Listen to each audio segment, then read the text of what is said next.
go of someone you still love is not like simply leaving someone. It is like tearing your own heart in half with your bare hands. The pain is not loud, not chaotic, but seeps quietly into every corner of the day. It shows up in the late hours when you lie still staring at the dark ceiling, or in a sudden moment when you hear an old melody in the middle of a crowded street. It is not only losing a person, but also losing the version of yourself that existed with them, the version that knew how to hope, how to laugh easily, how to believe in a future where your hands would stay clasped together to the very end. Now, all those dreams have shattered into fragments, scattered everywhere, leaving you adrift, even in your own familiar room. You still love. You still remember. You still want to believe that if you are patient just a little longer, then everything could return. But the harsh truth is, this love does not always mean they will stay. Letting go does not mean you stop loving them. It does not mean erasing memories or diminishing the value they once brought into your life. Letting go simply means you choose to love yourself more, even when your hands still tremble, unwilling to release. It is the gentle act of lifting your heart out of an old dream so you can take a deep breath and whisper to yourself, "I need to keep living." In this video, we will not try to forget, because forgetting is impossible.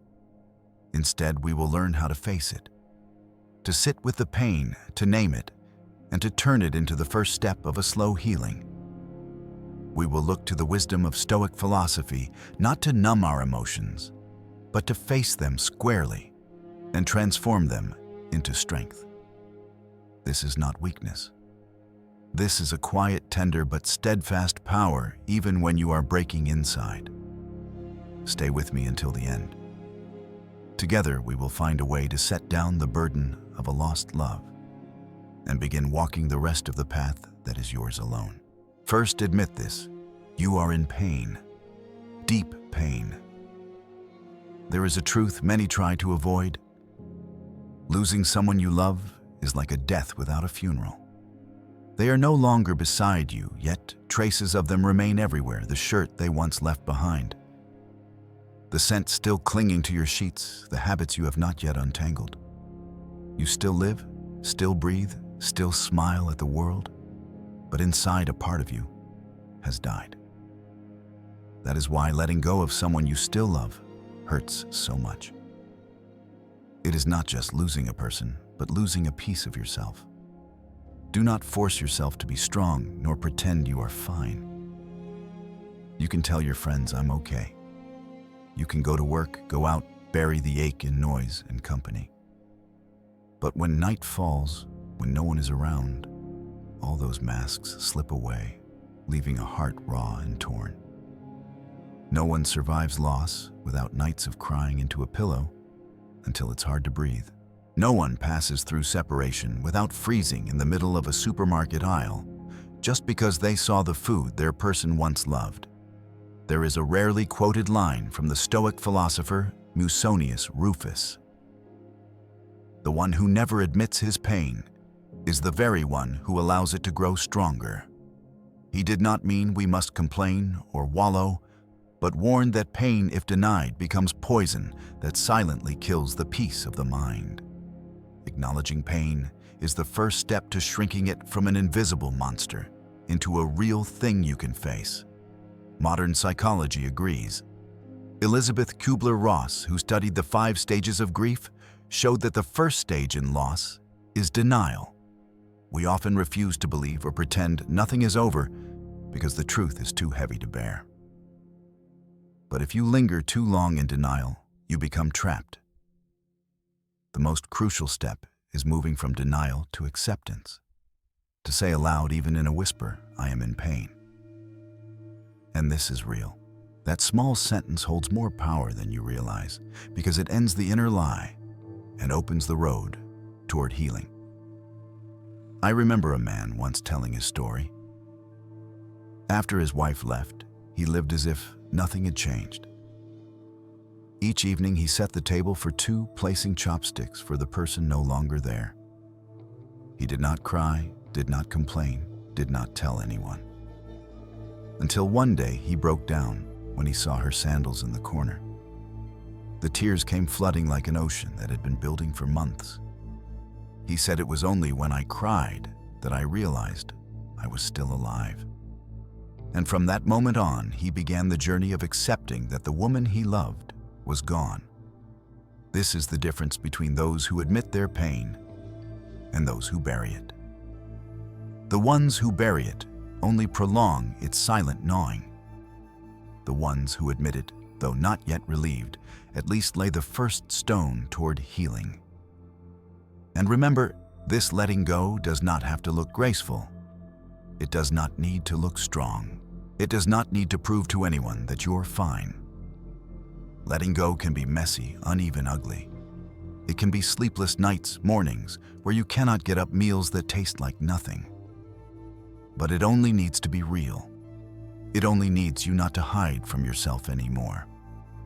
Marcus Aurelius once wrote, "If you are harmed, it is because you allow yourself not to look directly at the wound." A simple but bitter reminder: if you refuse to look at pain, it will control you. But when you are brave enough to meet it in the eye, only then do you begin to reclaim your life. So allow yourself to hurt. Admit that you are breaking, because only from that raw truth can you move to the next step, facing your emotions instead of running from them. Do not run from your emotions. Look them in the eye. Here is a truth most do not want to hear. The more you try to escape your emotions, the more they come back. Like trying to push a ball underwater, the harder you press, the stronger it bounces back and hits your face. Emotions work the same way. The more you force yourself not to cry, not to remember, not to think, the more they slip into your sleep, ambush you in sudden moments. And as you know, pain often chooses the moment you are weakest to return. Stoicism does not teach us to reject emotions. Many misunderstand and think Stoic philosophy means being hard, silent, cold. No. The Stoics never said, "Feel nothing." They said, "Let the emotions come, observe them, and do not let them rule your life." Seneca wrote, "The wise man is not unfeeling, but he guides his emotions as a rider guides his horse." He does not kill the horse, he learns to keep it on course. That line makes it clear emotions are not enemies. They are wild horses to be ridden, not monsters to be slain. Modern psychology agrees. Research on emotional suppression shows that when you try to bottle emotions, your brain and body suffer more stress, cortisol spikes, memory weakens, and depression grows more likely. In other words, the more you run, the more it catches you. By contrast, those who allow themselves to fully feel and then find ways to express it recover faster, with fewer psychological scars. Pain, when acknowledged and passed through, becomes cleansing water instead of a drowning wave. I recall the story of a young man who lost his girlfriend in an accident. He would not allow himself to cry. Everyone praised him for being strong, and he believed it too. But a year later, while driving, he broke down uncontrollably and had to pull over. He said it felt like a beast had been caged inside him for a year, now breaking free. And he realized what he needed was not to stay calm, but to sit down from the very beginning and allow himself to cry it out, to be weak. And it was in that weakness that he truly stood up again. So what must you do to first name your emotions? Do not just say vaguely, "I'm sad." Be specific. "I feel empty. I feel angry. I feel abandoned." When you name your emotions, you take back some control. Psychologists call this labeling emotion. The brain, when given clear labels, reduces activity in the amygdala, the center of emotional reactions, and increases activity in the rational cortex. Put simply, when you name your pain, it loses some of its power. Try this practical step. Keep an emotion journal. It does not need to be neat or eloquent. Just write today, "I miss them. I feel hollow. I feel jealous of people who are still whole." Let the pen bleed what your heart is carrying. Messy, chaotic, but real. And you will feel lighter, not because the feelings vanish, but because they have been seen. The key is this: facing emotions does not mean letting them drive you. You can cry for an hour, but then you must still eat. You can miss them so much you wake up at 2 a.m. But you must still put the phone down instead of calling someone who is gone. As Marcus Aurelius reminded, you cannot stop the wind, but you can keep your ship on course. Emotions are the wind. You are the ship. If you pretend there is no wind, you capsize. But if you acknowledge it and adjust your sails, you pass through the storm. Let emotions come like wind through a house. Open the door, let them enter, look at them. Then open the back door, let them pass. The wind will come and then go. But if you shut the doors, it will keep pounding and you will never find peace. And from this place, once you have dared to look your emotions in the eye, you will be ready to take the next step, to focus on the only thing you can truly control, which is your response to the loss. 3. Hold on to the only thing you still have: yourself. They are gone. And the bitter truth is, they will not come back. You can wait. You can hope. You can write 1,000 scenarios in your mind about the day they knock on your door again, saying it was all just a mistake. But your heart already knows that door has closed. Sometimes loss is permanent, and no one can change that but them, and they chose not to. Yet, amid everything that is shattered, there is still one thing left for you to hold: yourself. It may sound small, it may sound insufficient, but in the longest nights, it is the last thread keeping you from falling into the abyss. However torn, however frayed, however broken into pieces, you are still the only one who can sit down. Place a trembling hand on your chest and whisper, "I am still here." Epictetus once said, "No one can steal your true self unless you choose to give it away." Not poetic, but a sharp slap of clarity. You gave your heart, your hope, your years to someone else. But you still have an untouchable core, your own being. If you abandon even that, then you truly disappear. Psychology calls this locus of control. When you lose someone you love, it feels as if your whole life is being pulled by someone else's strings. They leave you collapse. But if you shift the point of control back inward, you realize they can take the dreams, the memories, even the laughter. But they cannot take away your decision to get out of bed tomorrow, to eat a proper meal today, to step outside and breathe in the air. There was once a man who fell into a deep hole after being left. He stayed in bed for weeks, curtains drawn, food left cold in boxes. One morning, staring into the mirror, he didn't recognize himself. His beard was wild eyes, dark, his body a ghost.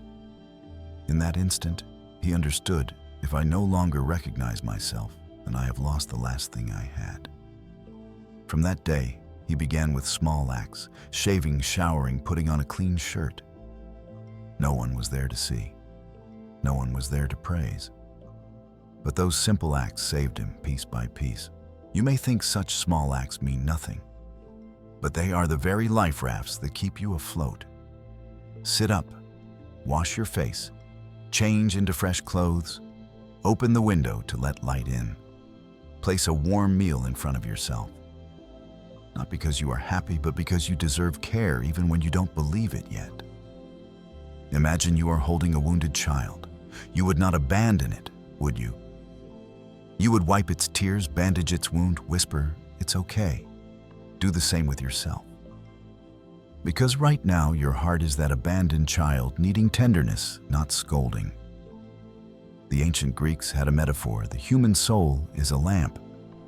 The winds of life can blow out its flame, but the oil inside remains. And as long as there is oil, you can rekindle the light. The person may have brought the wind that left you in darkness, but you are the oil. Do not let it dry out. Here's a simple tip: whenever you feel the urge to reach out to them, pause, and instead do one act of self-care. Instead of sending a message, wash your face. Instead of making a call, take a 5-minute walk. It won't heal you instantly, but it will pull you back to the only person still here, you. Accepting that they are gone is painful. But taking care of yourself in that pain is an act of courage. You don't need to think far ahead, don't need to force yourself to be okay. Just one small gesture each day chosen for yourself is proof that you are still worth continuing.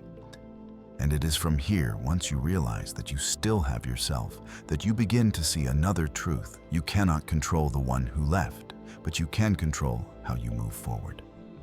4. That love. It was beautiful once. Admit it, there was a time in your life when you were happy. And that happiness was real. It doesn't vanish just because today that person is gone. You once laughed until your stomach hurt just from something silly they said. You once sat for hours just watching them sleep, feeling the world more peaceful than ever. You once thought, if I could, I'd want this moment to last forever. That was real. No one can take that away from you, no matter how they walked out of your life. Marcus Aurelius wrote a line rarely quoted. Whatever happens to you, consider it given, not stolen. Simple words, yet they change how we see lost love. If you treat that love as a gift, you will feel grateful for having had it instead of resentful for not keeping it. This doesn't mean you deny the pain. No, the pain is real. But alongside the pain, there can also be another current, the current of gratitude. Psychological studies show that when people maintain gratitude in the midst of loss, they recover faster. Not because gratitude erases pain, but because it gives the mind meaning within the pain. And meaning is what saves you from despair. I recall the story of a woman who lost her husband after more than 10 years together. At first, she was so broken, she wanted to erase every trace, the wedding photos, the clothes, even old greeting cards. But one day while cleaning, she found a note he had left behind, a list of dishes he wanted to cook with her after retirement. She broke down crying, but in the middle of those tears, she smiled. She realized their love had been real, and that joy had nourished her for years. After that, she stopped discarding memories. She kept the beautiful ones, not to live inside them forever, but to carry them as part of her journey forward. That is what you must do, hold on to the beauty, but don't dwell inside it. Memories are like dried flowers pressed between book pages. You can open them, breathe in their scent, remind yourself you once had a spring, but you cannot live forever in that pressed page. Spring has passed, and many other seasons still await you. A practical way to nurture gratitude without being trapped in the past is to write a thank you letter you never send. Write to them, thank you for giving me beautiful days. Thank you for showing me what it means to love wholeheartedly. Thank you, because of you, I know I can laugh, cry, and open my heart. When you're done, you don't need to send it. The letter is for you, not for them. It helps you place that old love in a drawer of cherished memories instead of leaving it as a thorn cutting your heart again and again. Gratitude carries another power too. It releases you from guilt. You may think you weren't good enough, that if only you had done things differently, they would have stayed. But the truth is, love alone is not enough to keep two people together when the timing no longer fits. And that is not your fault. As Epictetus reminded, love is not a possession to keep, but an experience to be grateful for. They came, they left, but the experience remains, making you richer within. And then, when you can hold gratitude for what was, you will start to feel lighter. Not because the pain is gone, not because you've stopped missing them, but because you've transformed the memory into a candle lighting your way, instead of a flame burning you alive. From here, you'll be ready for the next step, to understand that memories can be kept, but you cannot let them imprison you. It's time to let them go, not by erasing them, but by putting them in their rightful place in your heart so there's room for the life ahead. 5. You don't need to forget. You just need to stop clinging. People often say time will make you forget. But the truth is, you will never forget. You cannot erase that voice, those eyes, those moments when the two of you sat in silence yet felt complete. The heart does not work like a hard drive. It has no delete button. Memories will return sudden and persistent, and you don't need to fight them. Let memories come like a guest. They knock. You open. You see them. You nod, yes, I know I remember. Then you close the door and let them go. That is how you honor the past without letting it take up permanent space in the present. Memories can be guests, but don't let them move in forever. The Stoic philosopher Heracles once said, "We suffer not because we lose the present, but because we try to make the past present again." Your pain isn't that the memory returns, it's that you chase it, replay it, reopen the same conversations, re-listen to the same songs, search for their face in every stranger.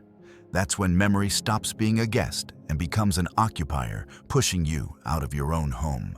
Psychology calls this rumination, the mind's endless chewing of the same thoughts. You circle the same memory, the same questions. Why? What if? If only. Research shows that prolonged rumination traps the brain in loops of anxiety and depression like a scratched record stuck repeating the same fragment. To break free, you don't need to smash the record. You just need to stop dropping the needle on that same groove. I once knew a woman who, after a breakup, watched old videos of the two of them every night. She cried and then slept in tears, then woke only to repeat it. Every day the wound bled anew. One night, her best friend told her, "You don't need to delete the videos, but stop watching them. Let them sit there like something tucked away in a drawer." Simple words, but they changed her. She didn't forget. She just stopped clinging.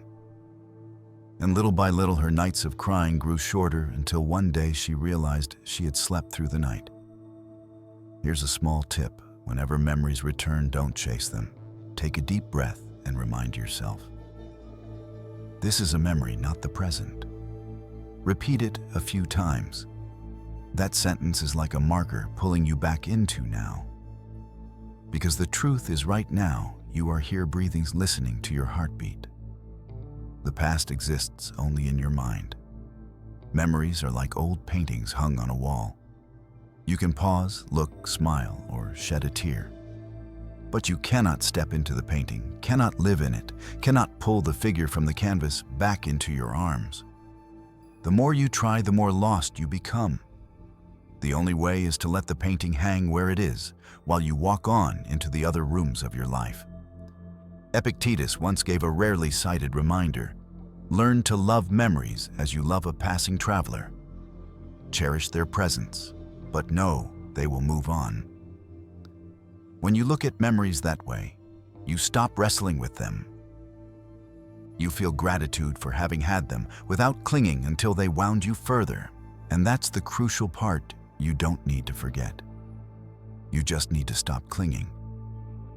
Because the more you clutch, the wider the wound tears. The more you release, the more space your heart has to heal. And once you can let memories rest gently, you'll realize something else to heal you needs space. Space in your mind, in your heart, and even in the room where you live. Which leads to the next step, learning how to create emptiness so that recovery can begin. 6.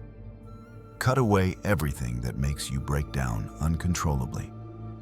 There are small things seemingly harmless that can sink your entire day. A photo flashing on your phone, a song playing by chance in a cafe, a scent drifting past that smells just like the perfume they used to wear. And in just a moment, you're hurled back to the bottom again. We often think we can endure, that we are stronger than that it's just a song, how can I be so weak?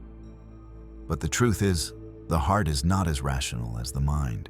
It remembers through sound, through images, through the tiniest details. Sometimes even a fleeting shadow can pierce your chest as if the whole past has returned in one blow. Epictetus once wrote, "We make ourselves miserable by holding on to what no longer belongs to us, like clinging to hot coals and then asking why we are burned."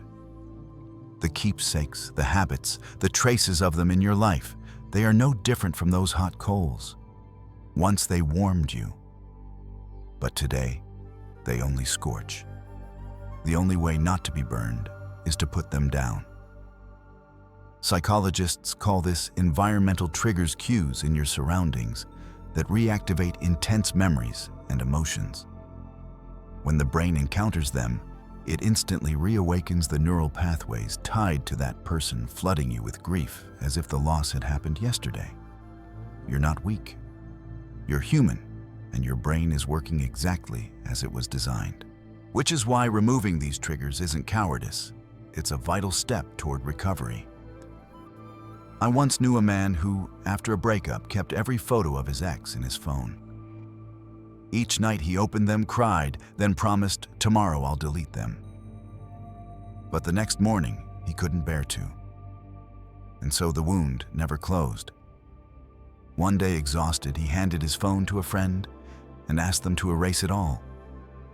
He later said, "In that moment it felt like losing her all over again. But afterwards, I finally slept through the night." You don't need to destroy the past, but you do need to unplug the pain. This can start small. Put those photos in a box, lock it, and place it on a high shelf. Turn off the playlist you know will shatter you. Stop visiting cafes where every corner still whispers a memory. Unfollow them on social media, not out of hatred, but because you cannot heal in a room full of smoke. Here's a practical tip: create a new space both outside and inside. If your room is still drenched in their presence, change it up a little. Move the furniture, buy new bed sheets, hang a painting. These shifts don't erase the fact they were once there, but they help your brain form new associations, pulling you less violently back into the old ones. Think of yourself as someone who has just survived a shipwreck. You are drifting, exhausted. What you need now is to cling to floating wood, not to chains dragging you under. Cutting off those triggers is simply letting go of the chains. No one calls that cowardice. That is survival. Seneca once said in a line people often overlook, "Not everything we lose needs to be found again." Etch that into your heart. You don't need to keep clutching what has turned into a blade. Leave it where it lies, so you'll have the strength to walk forward. And when you begin clearing your space of reminders, you'll discover a deeper truth. It's not only the physical space that needs cleansing, your soul too needs room to breathe again. Which leads to the next step, learning how to create space so true, healing can begin. 7. Thank them if you still have the strength to say it. There comes a moment after every tear has been cried, after every reminder has been put away, when you sit in silence and ask yourself, what did that love even mean? Did it leave me with anything but ruins? The answer is yes. It once gave you some of the happiest days of your life. And if you still have the strength, whisper a thank you. Not to them. You don't need to send a message. Just think it quietly. Thank you for walking with me for a while. That's enough. A silent thank you, so that your heart closes softly, not with bitterness. If one day you meet them again on the road of life, you could bow your head, smile, and say thank you with sincerity, not because you want them back, but because you've grown larger than the pain. Marcus Aurelius once wrote, "Never regard anything that once made you happy as meaningless, even if it is past." Those words feel like a soft breath. Because the truth is, love may not last long, but it was once real. And that reality is worth being grateful for. Psychology also shows the strength of gratitude. Research on gratitude practice reveals that people who can find even one thing to thank for in their grief are less prone to depression and recover more quickly. Gratitude doesn't erase pain, but it soothes like warm water on a burn, making the sting a little less sharp. I recall the story of an older woman who lost her husband when he was still young. For years she cursed fate and wept. But one day, sitting in her old kitchen, she remembered the meals he used to cook, the way he laughed when they were poor but happy. And she smiled through her tears. She whispered, "Thank you." Because even if short, I had years of being loved. From that day on, her grief was lighter. The pain remained, but it softened into tenderness, a warm glow inside her. Try this: write an unsent letter of gratitude. Write to them, but keep it in a drawer. Write, "Thank you for giving me some of the best days. Thank you because through you, I discovered how deeply I can love. Thank you because by loving you, I came to know myself more clearly." Don't send it. The letter is not for them. It is for you to set down a heavy stone in your chest. And in the end, thank yourself for daring to love fully, for giving without holding back. The pain you feel today is proof that your heart was not shallow. It knew how to beat, how to risk, how to burn. And that is a gift, even if it now hurts. Seneca once reminded us, "He who has never loved deeply, never suffered deeply, has never lived." Harsh but true, because it is in daring to love that you realize you are alive. Thank yourself for living fully in that love, even if it didn't last.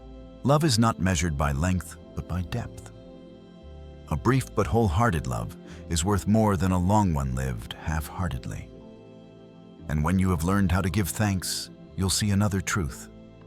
The next step, love, is not possession. You are grateful for what you had, but you also accept that it no longer belongs to you. From there, you learn one of the hardest lessons to love is to let go, not to hold on at all costs. 8. Love is not a rope to bind someone. You tried. You did everything. Spoke the gentle words, tried to change yourself, endured things you didn't want to endure, bit your tongue just to keep someone. And you thought that if you loved enough, sacrificed enough, they would stay. But love doesn't work that way. Love is not a rope to tie someone down. It never was. Real love is not a contest of possession, it is freedom. You have no right to clutch another person as if they were an object. The one you love is not a thing. They are a human being with choices, desires, and their own path. And if they choose to leave, no rope will ever hold them. There's a simple but profound metaphor. Love is like an open hand, not a clenched fist. With an open hand, they may stay, they may leave, they may even return. But the tighter you grip, the more you suffocate them until they break free. People don't walk away because you're not enough, but because hearts change, and change lies beyond your control. Epictetus once wrote, "Love as if one day you will lose." Do not turn love into possession, for the only thing you can truly keep is your own character. It's not an easy reminder, but it's true. Love is not about wielding power over someone else. Real love resembles the way parents love their children. They don't demand the child stay forever or love them more than anything else. They only want the child to be safe, free, and happy. That is unconditional love. Psychology agrees. One of the greatest sources of suffering in relationships is attachment anxiety. The more afraid you are of losing, the tighter you hold. The tighter you hold, the further they pull away. A spiral that exhausts both sides. True maturity in love is realizing the happiness of the one you love does not have to be tied to your presence. I once heard a middle-aged man say, "I tried to keep my ex-wife by every means. Begging, promising, even pleading. But the more I did, the more she wanted to leave. Later I realized I didn't love her. I loved the feeling of possessing her. When I let go of that idea, I felt lighter. And at last, I learned to wish her happiness even without me. His story was both painful and freeing. Here's a practical tip: practice unconditional love in small ways. Write, "I wish them peace, even if they are no longer with me." Repeat it until the words sting less. It won't be easy, but it opens a door. Real love is not a rope that binds someone to you. It is a space wide enough for both to breathe. And if one day they choose to walk away, let them go freely. Because love is not a war to win or lose. It is simply a time you once walked together. As Seneca once reminded, do not try to hold on to what fate has taken for you, cannot hold back a river with your hands. They left not because you were not enough, but because their river had turned. And your task is to keep walking your path, not to sit forever on the old bank, waiting for the water to return. When you understand that love does not mean keeping, you arrive at a liberating lesson: forgiveness. Forgiving the one who left, and forgiving yourself for clinging in desperation. And that is the next step you must be brave enough to take.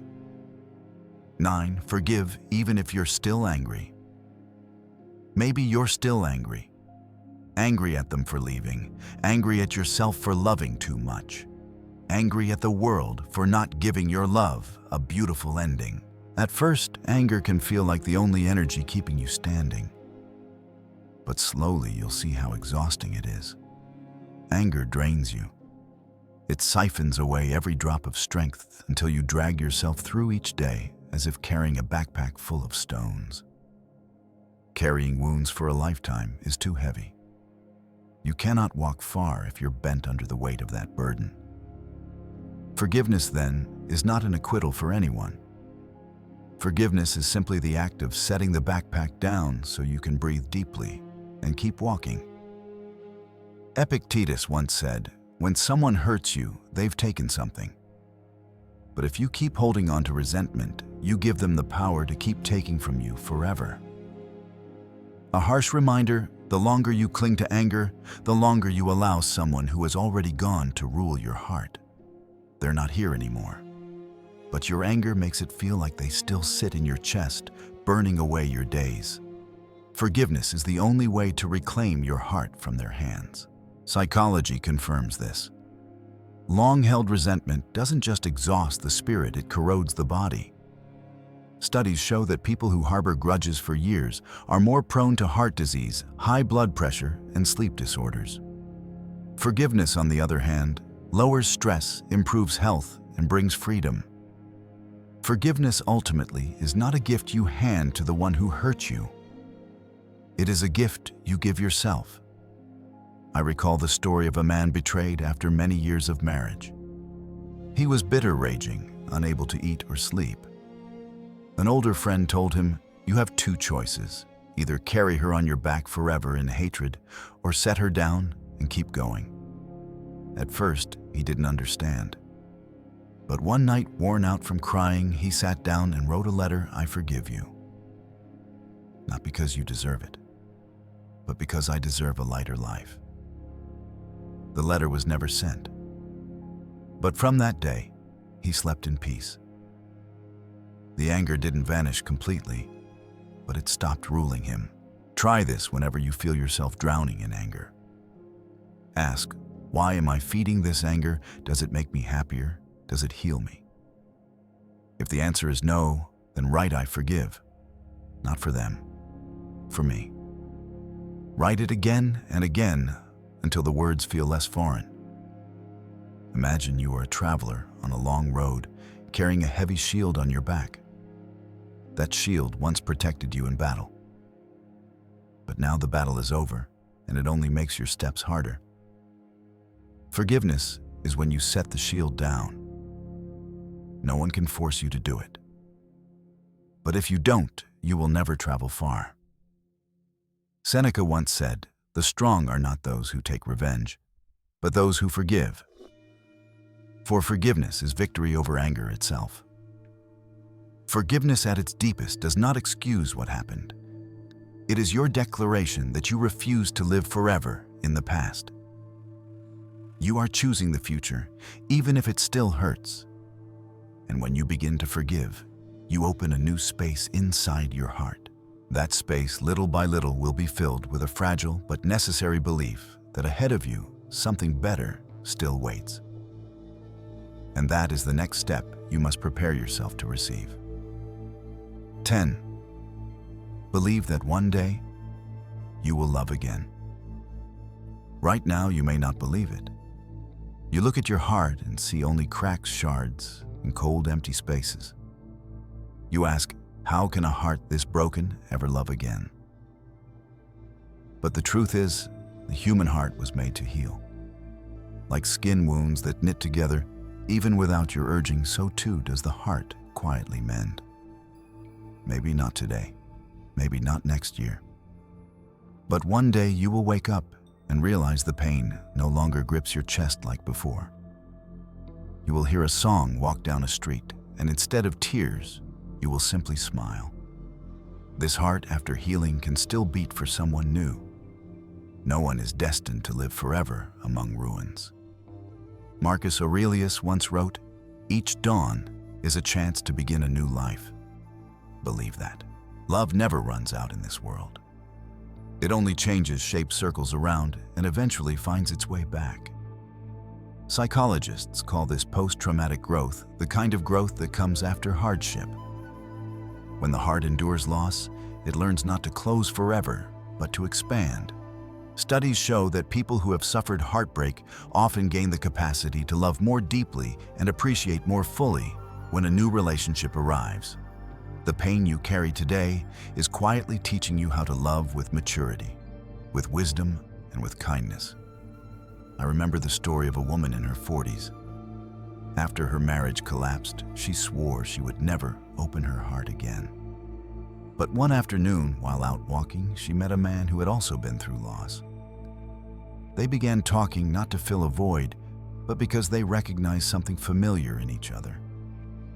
Years later, she said, "I didn't think I could love again. But it turns out my heart still knew how to sing it. Just needed time to hear the music again." You don't have to rush. You don't have to chase after love to patch the emptiness. Don't force your heart to do what it's not ready for. What you need right now is simple: stay with yourself. Care for yourself. Get up, wash your face, eat a nourishing meal, do one small thing that helps you breathe easier. Each day you choose to stay present with yourself, you are quietly stitching your heart back together. Here's a practical tip: write a list of experiences you want in life, not tied to love. Maybe it's learning an instrument, traveling to a city, running a 5K, or simply trying out a new recipe. When you live for yourself, you're laying the foundation for love to return, not a love born from emptiness, but a love that grows out of abundance. Trust that love will come back. It will arrive when you least expect it, maybe in a stranger's glance, a handshake, or a casual conversation. It won't rush in nor be loud. It will come quietly like dawn after a long night. And when it does, you'll realize your heart never truly died. It only slept so it could heal. Seneca once reminded us, "No one loses the ability to love, only the patience to wait for it to return." So be patient with yourself. One day your heart will beat wildly again. And this time it will beat not only for someone else, but also for you, the one who walked through the dark and found the light again. And once that belief begins to flicker inside you, you'll see the need for one final step: to live as if you are already the person you long to become, even before new love arrives. That is the last chapter you must write for this journey. 11. Keep living because you only live once, as someone who fell, but chose to rise again. The first mornings will be the hardest.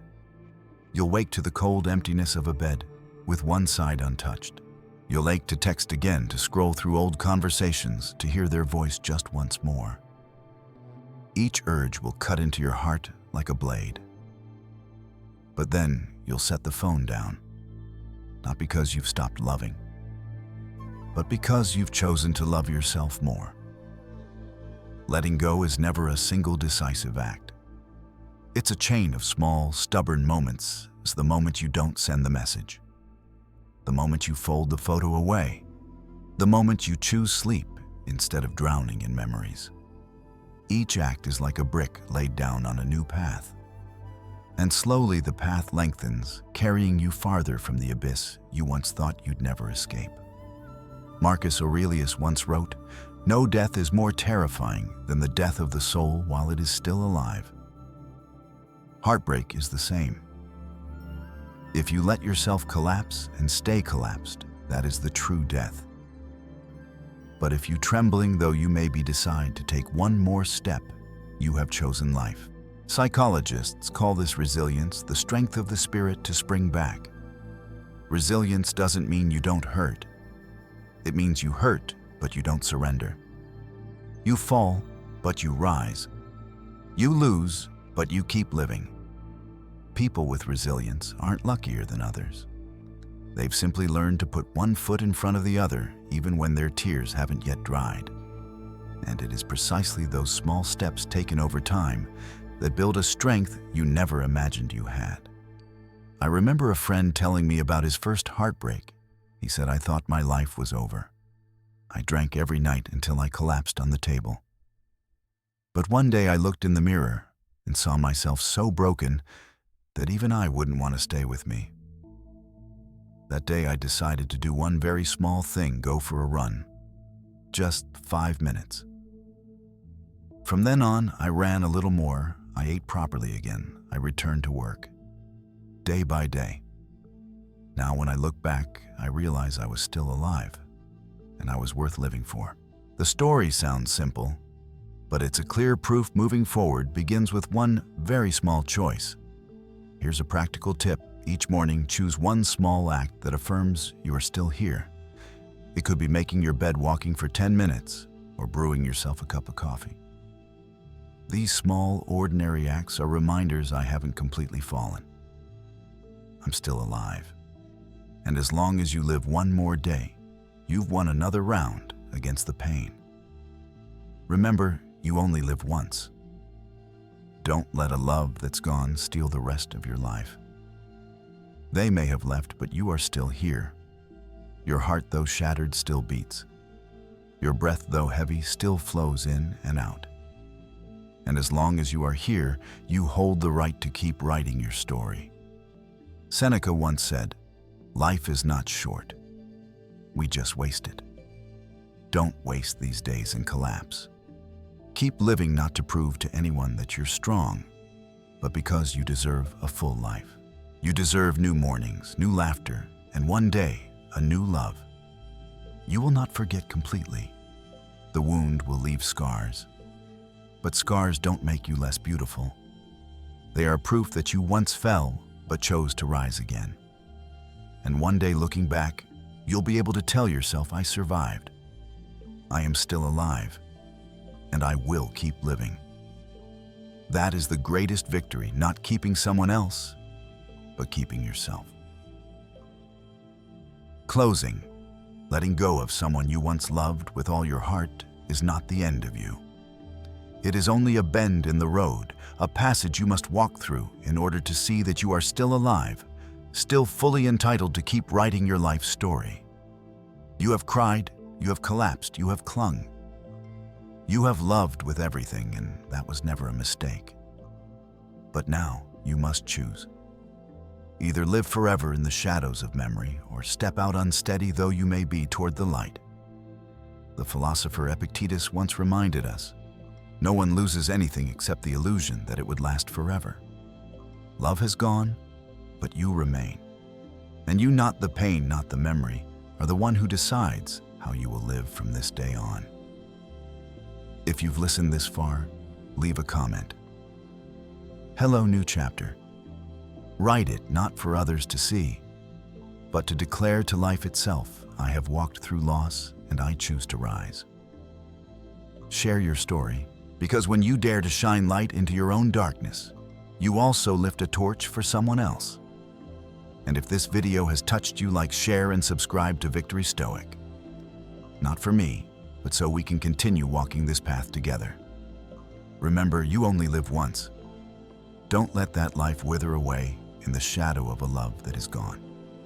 Stand up, move forward, and live for yourself.